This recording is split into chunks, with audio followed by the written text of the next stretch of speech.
C'est d'ailleurs une surprise. On s'attendait à des résultats beaucoup plus lents en Géorgie. Souvenez-vous, il y a encore quelques heures, on soupçonnait que la Géorgie pourrait mettre plusieurs jours à compter.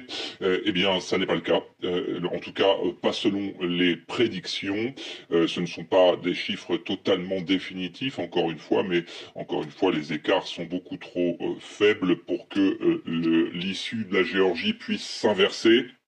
C'est donc un État absolument décisif pour Donald Trump. Il ne s'agit pas de dire que Donald Trump a remporté l'élection présidentielle, hein, bien au contraire. Il reste effectivement, vous l'avez dit à de nombreuses reprises sur votre plateau, il reste ce mur bleu, ce mur qui était bleu. Le sera-t-il ou va-t-il s'effondrer?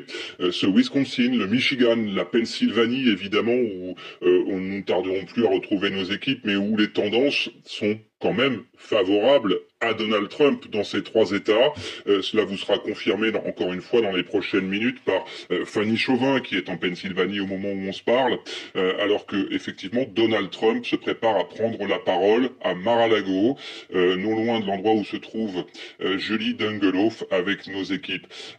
Ça n'est pas le cas en revanche pour Kamala Harris qui vient d'annoncer, comme on se l'est dit, qu'elle ne prendrait pas la parole devant les milliers de supporters qui s'étaient pourtant préparés à faire la fête dans les jardins de l'université Howard, les jardins de l'université Howard qui viennent d'être quittés par notre envoyé spécial, Sonia Dredi. Il n'y aura pas de fête ce soir, en tout cas à l'université d'Howard.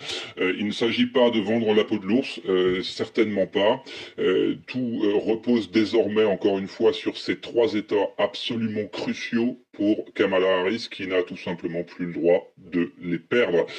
Gardons un œil également sur le Nevada et l'Arizona, où là-bas aussi Donald Trump semble être en tête d'une courte distance.